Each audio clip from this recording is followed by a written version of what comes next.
నమస్తే. ఇన్నాళ్ళు నన్ను సపోర్ట్ చేస్తూ, ఎంకరేజ్ చేస్తూ మీ ప్రేమని నాకు అందిస్తున్న ప్రతి ఒక్కరికి కృతజ్ఞతలు.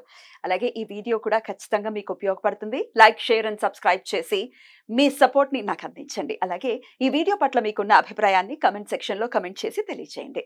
ఇప్పుడు వీడియోని చూద్దాం. నమస్తే, వెల్కమ్ టు అవర్ ఛానల్. నేను పద్మిని. ప్రస్తుతంతో పాటు ప్రముఖ ఆధ్యాత్మికవేత్త, ప్రముఖ ఆస్ట్రాలజర్, న్యూమరాలజిస్ట్, జెమాలజిస్ట్ తనిష్క గారు మనతో పాటు ఉన్నారు. మాట్లాడదాం. మేడం నమస్తే.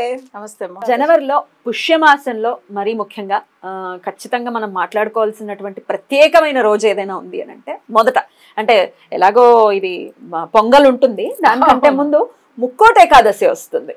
అవును, వైకుంఠ ఏకాదశి అని, ముక్కోట ఏకాదశి అని, ఇట్లా వైకుంఠ ఏకాదశి అని కూడా పిలుస్తూ ఉంటారు. మరి ఈ ముక్కోటి ఏకాదశిని తమిళనాడులో కూడా జరుపుకుంటారు. చాలా బాగా. ఎట్లా చేసుకోవచ్చు ఒకసారి మీ ద్వారా? అంటే మాకు వచ్చి ఏం తెలుసా, ఏకాదశి అంటేనే మోక్షం ఇచ్చేది.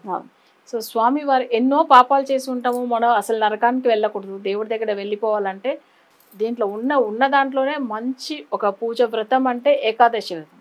సో ఏకాదశి అంటేనే మహావిష్ణు గురించి ఉండేది. అసలు చెప్పాలంటే ఆ ఏకాదశి అనేటప్పుడు ఇందులో మరీ ఈ 12 ఇప్పుడు మన 12 మాసంలో వచ్చే ఏకాదశిలో మేజర్ ఇది ముక్కోట ఏకాదశి. ఓకే, అంటే అన్నీ ఉన్నా కానీ మనం లైఫ్ లాస్ట్లో ఎక్కడ దేవుడి దగ్గర వెళ్ళాలి కదా, మనకు మోక్షం కావాలి. సో దీని గురించి ఎందుకు ఇప్పుడు మనం ఈ మాట చెప్తున్నామంటే, మనకు వచ్చి తెలుసో తెలియకుండా పూర్వజన్మంలో ఏ పాపాలు చేసినా మనకు తెలియదు, కానీ ఈ జన్మంలో మంచి చేస్తేనే స్వామివారి దగ్గర వెళ్ళే యోగం ఉంటుంది.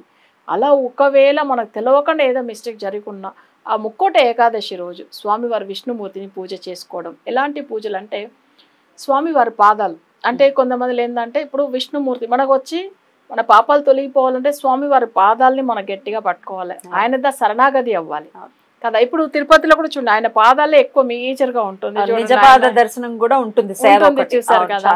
ఆ స్వామివారి పాదాలకి అసలు మనం ఒకవేళ టెంపుల్ వెళ్ళి పూజ చేస్తాము ఆ రోజు, వాళ్ళకు అసలు అంటే స్వామివారు అవి ఏమన్నా ఇవి అంటే ఈ వాసులు కూడా ఓపెన్ చేస్తారు తెలుసు కదా, వైకుంఠ ద్వారం అని అక్కడ దేవుడి దగ్గర వెళ్ళడానికి అది సెపరేట్ గా ఉంటుంది, ఇయర్లీ వన్సే అది ఓపెన్ చేస్తారు అట్లా అనేసి వైకుంఠ. ఎందుకంటే వైకుంఠ మోక్షం వెళ్ళడానికి అది.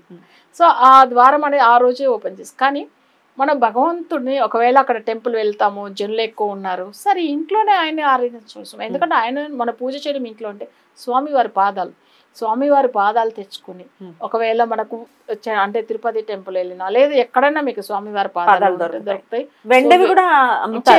చేసుకోవచ్చు. చేసుకుని ఒక ప్లేట్లో మంచిగా వెండి ప్లేటు పెట్టేసుకుని స్వామివారి పాదాలు పెట్టుకుని, ఎందుకంటే మనకు వేరే ఏం లేదు దారి, అసలు స్వామి మేము ఈ పాదాలు గట్టిగా పట్టుకుంటాం, నన్ను రక్షించు, మనకి కాపాడని మనం కోరుకోవాలి. సో ఎవరైనా కానీ తప్పు చేసినా శత్రువైనా వాళ్ళ కాళ్ళ పడి మొక్కామంటే తప్పకుండా బ్లెస్ చేస్తాడు, అనుకోస్తాడు మంచి అట్లనే. సో ఇప్పుడు స్వామివారు కూడా అంతే, మనకి ఎవరైనా ఆయన గట్టిగా ఆయన పాదాల దగ్గర గట్టిగా ఆయన నువ్వేనని కాపాడవాలంటే తప్పకుండా మంచిగా చేస్తారు స్వామివారు. కానీ మన తప్పు చేసి వెళ్ళకూడదు, మంచి చేసుకుంటూ వెళ్ళాలి. ఒకవేళ తెలియక తప్పులు చేసినా అంతే, సొంత తల్లి తండ్రి లాగా కదా ఆయన అన్ని. అట్లా ఉన్నప్పుడు పిల్లలకి ఎప్పుడు కష్టాలు ఇవ్వడు కదా. సో మనం ఏంటంటే ఇప్పుడు ఆ వైకుంఠ ఏకాదశి రోజు స్వామి వారికి తులసి ఆకులతో ఆ పాదాలకు అర్చన చేయాలి. తులసి ఆకులు 108 పెట్టుకోవచ్చు, లేదు విడిగా ఆయనకు అంటే సంపంగి అని చెప్తారు పువ్వులు, మీకు ఐడియా ఉంటుందా? ఆయనకు సంపంగి పువ్వులు, అందులో వైట్ కలర్ ఉంటుంది, చిన్నది కూడా ఉంటుంది. సో అది ఏదైనా పర్వాలేదు, బట్ అయితే సంపంగి పువ్వులతో ఆయనకు అర్చన చేయవచ్చు. లేదు ఆయనకు తులసి ఆకులు, ఇందులో 2 తులసి ఉంటుంది, ఒకటి విష్ణు తులసి, లక్ష్మీ తులసి. సో ఈ రెండిట్లో మనం ఏ తులసి అయినా వాడవచ్చు, స్వామివారికి ఇష్టం. సో అక్కడ ఆయనకు స్వామివారికి వేసేసి తర్వాత కొంచెం పచ్చకర్పూరం వేసి ఒక తీర్థం రెడీ చేసుకుని స్వామివారికి అవి పెట్టి తర్వాత ప్రసాదం పెట్టి మనం లాస్ట్గా ఆరతి ఇవ్వాలి. 108 సార్లు ఆయన మంత్రం చదువుకుని, స్వామివారి అంటే విష్ణు గాయత్రి చదువుకోవచ్చు.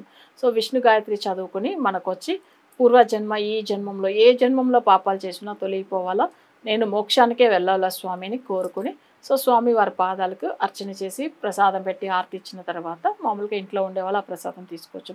ఇంట్లో ఉన్న ప్రతి ఒక్కరు కూడా చేయవచ్చు మీ పూజ, ఎందుకంటే గుడికి వెళ్ళలేము, జనులు ఎక్కువ ఉన్నారు, సరే ఇంట్లోనే చాలా ప్రశాంతంగా చేసుకోవచ్చు, దేవుడు ఎక్కడైనా ఉంటాడు అందుకని. సో ఈ పూజలు ఇంట్లో ఉండే వాళ్ళు చేయండి. సో అది ఒకవేళ ఏకాదశి ముక్కోట ఏకాదశి అనేటప్పుడు చాలా మంచి రోజు అది. సో అది తప్పకుండా చేయండి, ప్రతి ఒక్కరు చేయవచ్చు ఇంట్లో. సో ఉపవాసం ఉండే వాళ్ళు ఎలాగో ఉంటారు, అదేంది తెలుసా, అసలు ఉపవాసం అంటే ఇప్పుడు కొంతమంది హెల్త్ ఇష్యూస్ ఉంది, వాళ్ళు ఏదో ఫ్రూట్స్ లేకపోతే మిల్క్ వేరే ఏదైనా తీసుకోవచ్చు వాళ్ళకి. ఎందుకంటే మరీ అసలు ఏం తినకుండా కొంతమంది ఉంటాయి అట్లా ఉన్నప్పుడు. కొంతమంది ఉండేవాళ్ళు ఉంటారు, వాటర్ కూడా తాగకుండా ఉండేవాళ్ళు ఉంటారు. చెప్పాలంటే నా క్లోజ్ ఫ్రెండ్ అసలు ఎంగిలి కూడా మింగరు అంత రోజు. అసలు దేవుడి దగ్గర వెళ్ళి దర్శనం చేసుకుని వచ్చిన తర్వాతనే వాటర్ తాగుతుంది. ఇలా నిజంగా వాళ్ళు అసలు ఆమె చెప్పాలంటే ఇస్కాన్ కృష్ణ డివోటీ, కానీ ఆ విష్ణుమూర్తి దగ్గర వెళ్ళి దర్శనం చేసుకుని వచ్చి అన్ని అసలు ప్రతి ఏకాదశికి ఇంతేనా? ఏకాదశి కాదు, రెగ్యులర్ గానే ఆమె అలా ఉంటారు. అసలు నిజంగా పెద్ద విషయం కదా. అసలు వాటర్ కూడా తాగకుండా ఉంటారంటే మీరు అర్థం చేసుకోండి. తర్వాతనే తాగుతారు దేవుడి దర్శనం అయిన తర్వాత. ఏం భక్తి! అవును, అమేజింగ్. ఆమె వల్ల నేను అసలు దేవుడు అంటే అనుగ్రహం ఇంకా ఎక్కువ ఫలితం పొందాను. ఎందుకంటే ఆమెకు హెల్ప్ చేయడం అనుకున్నాను చూడండి, అనుకున్న దానికే దేవుడి దర్శనాలు చాలా దొరికినాయి నాకు. అసలు అంటే మనకేందంటే నేను అసలు బ్రష్ చేయకుండా కూడా కాఫీ తాగేది ఉంటది అప్పట్లో. అప్పుడు ఇప్పుడు కాదు. అలా ఉన్నప్పుడు స్వామివారు నాకు డైరెక్ట్ వచ్చి దర్శనం ఇస్తున్నాడు అట్లా అని చెప్పేసి నాకేందంటే ఆమె నా క్లోజ్ ఫ్రెండ్ కదా, ఆమె కొన్ని విషయాలు మనం ఇట్లా హెల్ప్ చేస్తాం, స్వామివారు ఇట్లా దర్శనం ఇవ్వాలని చెప్పి కోరుకుంటే ఆయన అన్నాడు, ఇది నీకు ఇప్పుడు వచ్చింది కాదు, పూర్వ జన్మ సుకృతం, అందుకే మేమందరం మీతో మాట్లాడుతున్నాం అని చెప్పిండు చూడండి. అప్పుడు భయం అనిపించింది ఒక రోజు నాకు. అసలు ఓకే, మన ఫ్రెండ్ వాళ్ళు ఆమెను అనుకున్నాం మంచిగా హెల్ప్ చేయవాలని, అందుకే మనకు ఆ ఫలితం ఇచ్చాడు దేవుడు. అలా వీళ్ళు దర్శనం దొరికింది అంతే. అంటే మనం ఎప్పుడైనా మన ఒక్కటే బాగుండాలని కాదు, మన చుట్టుపక్కల ఉన్న వాళ్ళందరూ బాగుండాలని అనుకుంటే ఇంకా దేవుడు మనకి ఎంతో హెల్ప్ చేశాడు కదా. ఇప్పుడు ఆమెకు అనుకున్న దాని వల్ల అసలు బ్రహ్మ ఎలా ఉంటాడు, శివుడు ఎలా ఉంటాడు తెలియదు, వాళ్ళిద్దరు బ్లెస్సింగ్స్ దొరికింది, డైరెక్ట్ దర్శనం దొరికింది. అందుకే అంటున్నా ప్రతి ఒక్కరు కూడా ఏంటంటే దేవుడి మీద భక్తి ఉండిందంటే తప్పకుండా వాళ్ళకి ఏదో ఒక రోజు వాళ్ళకి మంచి చేస్తాడు. ఇది ఎక్కడ ఉన్నా కానీ అసలు నేను ఎందుకు చెప్తా అంటే మన కొంతమంది దేవుడు నమ్మకమే లేకుండా ఉంటారు, కానీ నిజంగా వాళ్ళ లోపల భయం ఉంటుంది. దేవుడు మొక్కలే కదా, మనం ఏదో చేస్తాడేమన్న భయం ఉంటుంది. ఒకరోజు దేవుడిని మంచిగా నమ్మకం పెట్టుకుని మొక్కండి, మంచి దారి చూపిస్తాడు ఎన్ని కష్టాల్లో ఉన్న వాళ్ళైనా కానీ. ముక్కోటి ఏకాదశి అంటే అదేమి సామాన్యమైనటువంటి రోజు కాదు, సంవత్సరానికి ఒక పర్యాయం మాత్రమే వచ్చేటటువంటి రోజు కాబట్టి మామూలుగా ఏకాదశికి కూడా చాలా మంది మార్పు వచ్చింది.